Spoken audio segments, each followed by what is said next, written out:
Assalamualaikum warahmatullahi wabarakatuh. Perkenalkan, kami dari grup POA 07 yang beranggotakan Mafira Rahma, Bahtiar Sawas Shihabuddin, Andre Krisna Yuda, Balkis Alisa Pramesti Regina, dan Niken Nurmalita Susanto. Pada kesempatan kali ini akan membahas Production and Operation Analysis pada perusahaan La Familia Byte. Outline pada pembahasan kali ini yaitu yang pertama ada forecasting, aggregate planning, assembly process and master production scheduling, material requirement planning, lot sizing, dan inventory control subject to non-demand and operation scheduling. Yang pertama yaitu ada forecasting. Forecasting atau metode peramalan adalah proses meramalkan kejadian di masa mendatang menggunakan metode ilmiah atau intuitif. Metode forecasting dapat menggunakan data historisis, prediksi subjektif, data permintaan pelanggan, atau kombinasi dari semua ini dengan penyesuaian berdasarkan penilaian manajerial. Beberapa metode dalam forecasting yaitu diantaranya ada time series decomposition, yaitu untuk memecah data deret waktu jadi tren, musiman, dan noise. Yang kedua ada moving average, yaitu untuk meratakan data dengan rata-rata nilai sebelumnya. Yang ketiga ada Hodge method, yaitu untuk memprediksi data dengan tren dan tanpa musiman. Dan yang keempat ada Winter method, yaitu untuk memprediksi data dengan tren dan musiman. Berdasarkan dari praktikum yang telah dilakukan sebelumnya, yaitu diperoleh nilai data MPE, MAD, dan MSE pada keempat metode tersebut. Dapat dilihat bahwa nilai error yang paling kecil yaitu metode time series decomposition. Hal ini dapat terjadi karena penggunaan tren dan musiman meningkatkan akurasinya dibandingkan metode lain. Dengan nilai error yang kecil ini, menjadikan metode time series decomposition yaitu metode yang paling akurat untuk dataset kali ini. Baik, saya akan melanjutkan modul 2, aggregate planning, yang mana aggregate planning ini merupakan praktikum yang mengambil data dari modul forecasting atau data sebelumnya. Tujuan dari aggregate planning yang pertama menjelaskan prinsip aggregate planning, yang kedua menjelaskan jenis-jenis perencanaan produksi agregat, yang ketiga mengidentifikasi keuntungan dan kerugian dari setiap metode, yang keempat adalah menentukan metode agregat dengan cost yang terendah. Metodenya ada 4, yang pertama ada metode SIP, yaitu pendekatan bertujuan untuk menghindari atau meminimalkan inventory. Yang kedua ada constant workforce plan. Strategi ini menjaga jumlah tenaga kerja tetap selama periode perencanaan. Yang ketiga overtime plus loss of sale. Overtime digunakan saat permintaan naik tanpa menambah tenaga kerja. Dan yang keempat ada overtime subkontrak, menggabungkan lembur internal dengan pegawai outsourcing atau subkontrak. Lalu analisa perhitungan aggregate planning dari keempat metode. Yang pertama zero inventory plan, yang dicari adalah number hire dan number fire. Number hire-nya jika kebutuhan karyawan bulan ini lebih dari karyawan bulan sebelumnya, maka yang dipekerjakan adalah kebutuhan dikurangi karyawan bulan lalu. Jika tidak, maka dipekerjakannya adalah 0. Begitu pula number fire, jika kebutuhan karyawan bulan ini lebih besar daripada bulan lalu, maka diberhentikan. Jika tidak, maka yang diberhentikan adalah 0. Constant workforce plan, rasio mencari nilai rasio dari bulan perjalanan yang tertinggi. Total WG-nya adalah total karyawan yang dipekerjakan dikali biaya rekrut per orang dikali rasio tertinggi. Lalu overtime plus loss of sale itu mencari biaya overtime dan loss of sale. Loss of sale didapatkan dari hasil kurang dari 0, artinya masih ada permintaan yang belum terpenuhi. Jika hasilnya lebih dari 0, maka tidak ada permintaan atau back order sama dengan 0. Lalu overtime subkontrak menghitung nilai overtime dan biaya subkontrak. Jika total produksi itu cukup, maka subkontraknya adalah 0. Jika kurang, maka terdapat permintaan, dihitung produksi reguler plus lembur plus stok akhir. Jika hasilnya positif, maka perlu ditambahkan subkontrak. Lalu kesimpulan yang dapat diambil dari SIP, JWP, overtime plus loss of sale, dan subkontrak adalah yang memiliki biaya terendah adalah di zero inventory plan. Dengan kelebihannya stok akhir rendah, biaya penyimpanan kecil, tetapi kekurangannya biaya PHK-nya tinggi. Jika tujuan utama adalah efisiensi biaya, maka Zero Inventory Plan menjadi pilihan yang terbaik. Namun, jika perusahaan ingin mengurangi biaya PHK dan menjaga tenaga kerja tetap stabil, level production atau cash demand-nya bisa menjadi alternatif yang lebih seimbang. Sekian dari saya. Oke, kita akan lanjut ke modul ketiga dan keempat, yaitu modul ketiga assembly process. Assembly process ini adalah proses merakit beberapa komponen menjadi satu produk akhir yang kemudian digunakan saat produk terdiri dari beberapa bagian atau komponen atau beberapa sub-assembly. Digambarkan dengan assembly chart, urutan proses perakitan untuk melihat hubungan antara assembly chart dengan komponen secara bertingkat. Produk structure chain ini berfungsi juga sebagai untuk menyusun alur kerja perakitan, merancang produk structure, dan menyusun BOM. Di sini kita dapat melihat komponen-komponen yang ada pada modul ini. Ada 12 modul dengan 11 list assembly, yang mana assembly proses pada sepeda La Familia melibatkan komponen-komponen ini kemudian disusun menjadi assembly chart dan juga product structure untuk menunjukkan alur dan hubungan antar komponen. Hasilnya dituangkan dalam BOM atau Bill of Material, yang mana membantu menghitung komponen kebutuhan tiap komponen secara detail. Berarti misal di sini adalah kode assembly 3.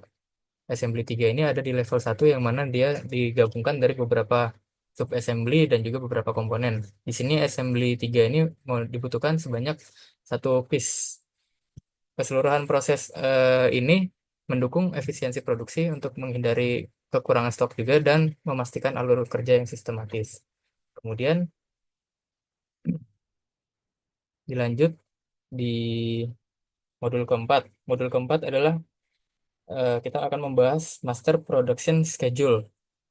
MPS itu adalah jadwal utama untuk menentukan apa, kapan, dan berapa banyak produk yang harus diproduksi. Disusun berdasarkan forecast, pesanan pelanggan, dan stok yang tersedia. Kemudian di dalam MPS itu terdiri dari PAB atau Projected Available Balance, atau yang kita kenal sebagai lista stok setiap periode, kemudian ada ATP, dan juga MS. Fungsinya MPS adalah menyesuaikan produksi dengan permintaan, kemudian menghindari kelebihan atau kekurangan stok, dan juga menjadi panduan bagi bagian produksi dalam pembelian bahan. Lanjut, MPS disusun berdasarkan yang seperti yang kita sebutkan tadi, lead time, on hand, size, safety stock, DTF, dan PTF. Forecast ini kita bisa melihat ada peningkatan produksi dari Januari hingga Desember. Dari ATP, ini menunjukkan beberapa produk yang bisa kita janjiin ke pelanggan. Di Januari nilai ATP-nya 8.750 unit. Kemudian di PAB ini memproyeksikan stok di akhir periode yang dihitung dari stok sebelumnya ditambah produksi lalu dikurangi order. MPS ini bantu menyesuaikan jadwal produksi dengan kebutuhan pasar secara efisien dan terencana. Kali ini kami akan melakukan presentasi terkait MRP, yaitu Material Requirement Planning, yang merupakan suatu metode untuk membantu bisnis dan produsen mendefinisikan komponen apa yang dibutuhkan, berapa banyak, dan kapan dibutuhkan untuk proses produksi. Untuk metodenya kami mengambil keperluan data seperti jumlah, on-hand safety stock, lead time, schedule receipt, dan level komponen pada produksi structure.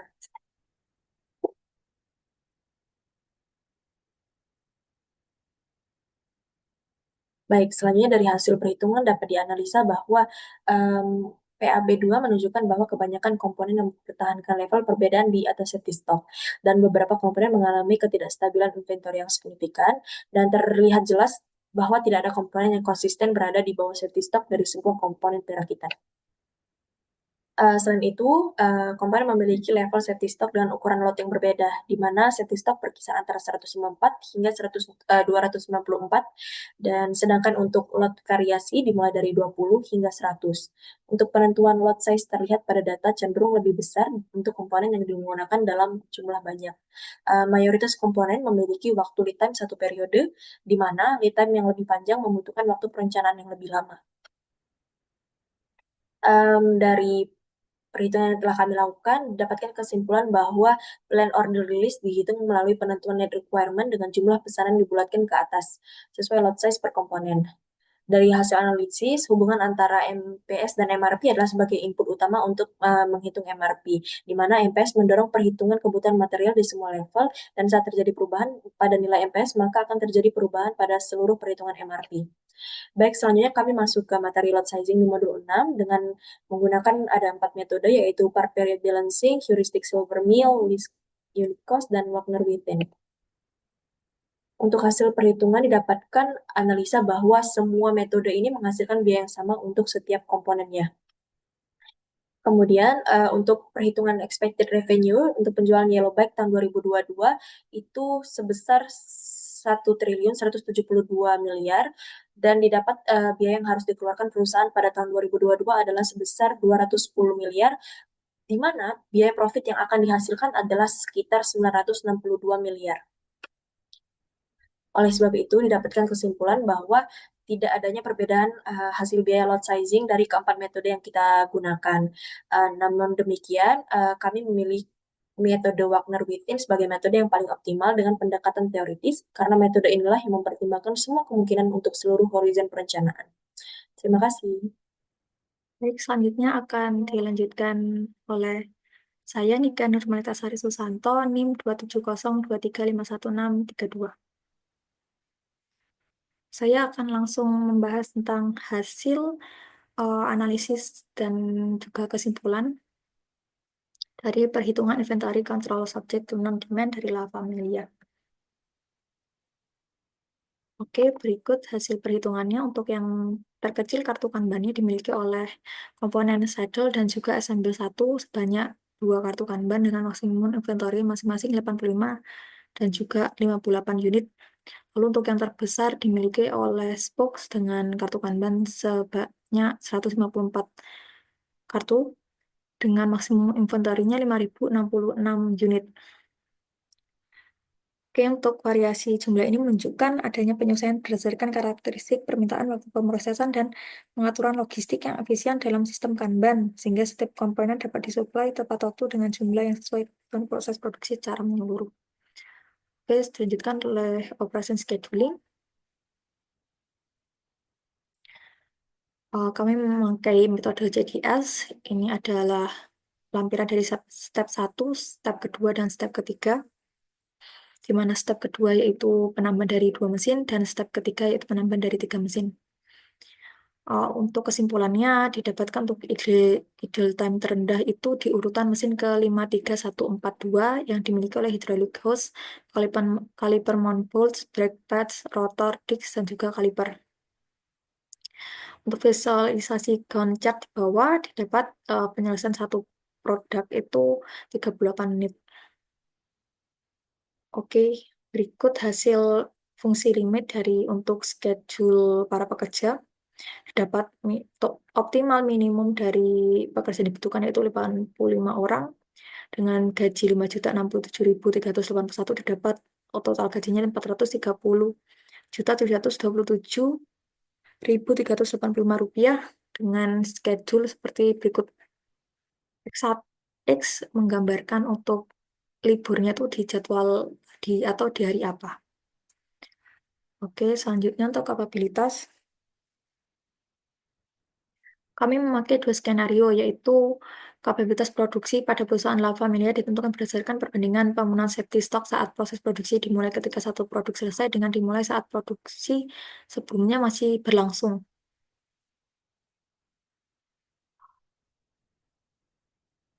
Oke, didapat untuk proses produksi yang dimulai saat proses produksi sebelumnya berlangsung itu lebih memenuhi safety stock, dapat terlihat di tabel dengan warna hijau,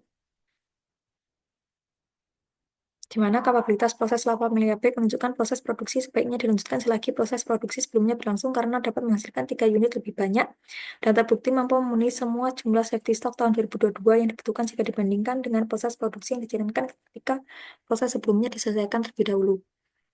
Oke, sekian, terima kasih. Kami akhiri sesi pemaparan dari grup POA 07. Jika ada salah kata kami mohon maaf. Mohon untuk dimaafkan. Sekian, terima kasih.